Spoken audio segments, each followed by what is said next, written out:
Hey, what is going on everyone? It's me, Mr. Mario, and today I'm going to be showing you all how you can easily and with a few dollars host your own PS4 Jailbreak payloads offline. Now this is going to do some trickery with a Wi-Fi connection, and we are going to have to buy a piece of hardware, but this is just a few dollars worth of investing on here. And then on top of that, if you've seen my PS4 Jailbreak tutorial, which is for PS4s on firmware 4.55 or lower, this tutorial here is going to assume that you have watched that previous one. If you have not, I'm going to have it linked down below in the description. But in short, if you have done that tutorial, you're aware that you can either use a DNS server belonging to someone else, or you can host payloads using something such as Al Azif's hosting tool with your own local PC. Both have their positives and negatives, but this is going to be another alternative, which means that you do not have to rely on someone else's DNS server. You're not going to have your PS4 connected to the internet, so you don't have to worry about any type of accidental update. For example, if for some reason you end up having to reset your PS4 and you don't have update blocker enabled, and you don't have to worry about keeping your PC on explicitly for this payload tool. So it's a nice alternative option. Again, you're going to have to spend a few dollars, but it's not too expensive, and I thought it was pretty fun to pull off. So without further ado, let's go ahead and I'm going to show you what you'll need to download and what you need to purchase. Big props here go to Wololo. I'm going to have his tutorial linked down below in the description. This is actually an article that was written up by him, and it was sent to me by RazorX on my Discord server, so thank you to RazorX as well. But if you want to check out anything extra, if you want to see the original source that I saw on here, I'd highly recommend checking this tutorial out, and it might answer any other questions you have. But of course, we're going to need our PS4 that is exploitable, and we're also going to need a ESP8266 device, which I will show you.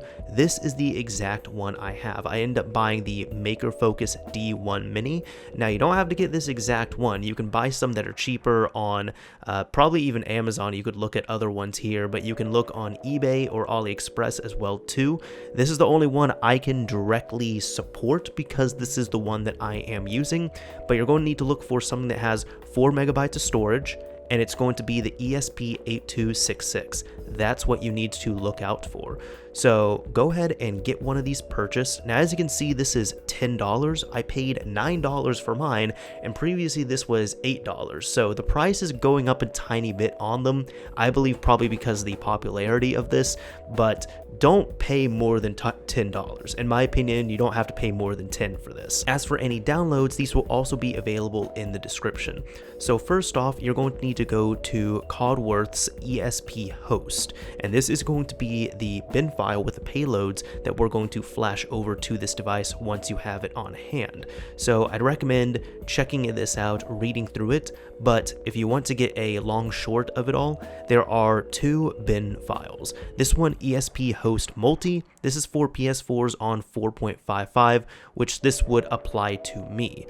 If you're on 4.05, you can use ESP host multi 4.05. Since I'm using 4.55, I'm going to use ESP host multi. To download this, all you need to do is click on the bin file and then click download. Now, if you want to easily flash this device, the tool I ended up using, which made this a breeze, was Node MCU. So if you're on Windows, if you have a 64-bit OS, download the x64 version. If you're on 32-bit Windows, download x86. And if you're on Mac, download this DMG file. And finally, for any Windows users, you might need the driver, because when you hook this up, you might not get the driver by default, so you're going to need to download the CH340 driver. Yes, this says Windows 8.1, but this should work on Windows 10 as well too. So now that we have everything we need, what you'll need to do is make sure you have your driver, your bin payload. This is not what we're going to send over to the PS4. I'll show you in a bit. And we're also going to need Node MCU. So first of all, take your device and hook it up to your computer via USB. You should get a prompt or some sound of some kind representing that you've hooked up a new device. But just to double check everything, go into your device manager. When device manager opens up, you might get something like this that says USB 2.0 serial, and this means that this is not installed properly. So now for the driver, what you need to do is take this file that we end up downloading, right click, and extract here. It's going to give you the CH341SER folder. So now go back over to where this USB 2.0 serial is, the thing with the yellow caution triangle on it. Right click and say update driver. Now you can try to search automatically for updated driver software, but as you can see, mine ends up failing immediately.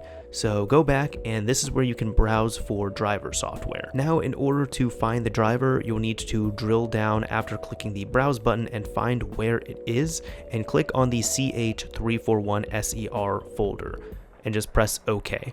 Now hit next, and as you can see, it has installed. So your device will probably flash a few times, and it will now say USB serial CH340. You can close, and as you can see, that's what it is, USB serial CH340, and take note of what your COM number is. Mine is on COM3. So you can exit out of this now, and now right click, run as administrator for Node MCU. It might give you this error saying Windows protected your PC, just click more info and run anyway. Trust me, it's fine. For this, keep your baud rate default, dual IO default, and if you want to, you can erase your flash. I will choose to do this just so we have a fresh start. For your serial port, pick whichever communication port there was there, and for the Node MCU firmware, we can now press browse. Look for where you downloaded your ESP host multi-bin file and open it. And now at this point, you can flash Node MCU. It's going to connect, it's going to erase, and then it's going to flash over your chip. It says this may take a while, but it shouldn't take all too long, so just wait a minute or two. Once it's complete, it will say hash of data verified, leaving, and done. Now you can exit out of everything, unhook this device from your computer, and hook it up to your PS4 and power on your PS4. Alright, so now that we're back over at the PS4, what you'll need to do is of course boot up your system, make sure your device is hooked up to your PS4 optimally, and then make sure it's of course getting powered, and the light should at least come on to represent that it has power. Now all we need to do to set this up is go over to your settings, and of course if you have any other network connections, we're not going to be using those, so if you're hardlined in, you can go ahead and disconnect that, but go to network, set up internet connection, use Wi-Fi, and instead of custom, you want to pick easy. I know that sounds weird, but check this out. PS4 Wi-Fi should come up, so press X on that, wait a little bit, and we should be connected. If you test the internet connection, SSID and IP will come up, but your internet connection will fail. That is to be expected because that is what we're wanting. We want this to be offline. So now to run this, all you need to do is go to Settings, User's Guide, wait a few seconds, and as you can see, we have PS4 Playground pop up on here. So you don't have as much flexibility with loading in your own payloads. I'll go ahead and pick HEN because that's what I want to run. And this is the other thing, it might take a little longer than you'd like to load it up, but most of the time, it's fine. So right there, it says you're all set, welcome to PS4 HEN, and if I back out and pick any of the games I have here, I'll just go ahead and pick Black. Press X on that, and as you can see, it boots up. This is a PS2 game that I ended up packaging up and installed on here. So there you go, that's all you need. So again, this is a awesome way of hosting your payloads, getting HEN up and running so you can jailbreak your system. If you have an exploitable system and you don't want to connect out to a DNS server and you don't want to have your computer running with a hosting tool every single time you turn this on. Anyways, this is Mr. Mario signing off. Thank you all for watching, everyone. If you enjoyed this video, a like would absolutely be appreciated. If you hated it, a dislike is fine as well too. But again, thank you to Wolo for his guide on that. Thank you to Razor X for linking this to me. And I think that's about it on this. So if this helped out, let me know. Anyways, this is Mr. Mario signing off real this time. Later, everyone.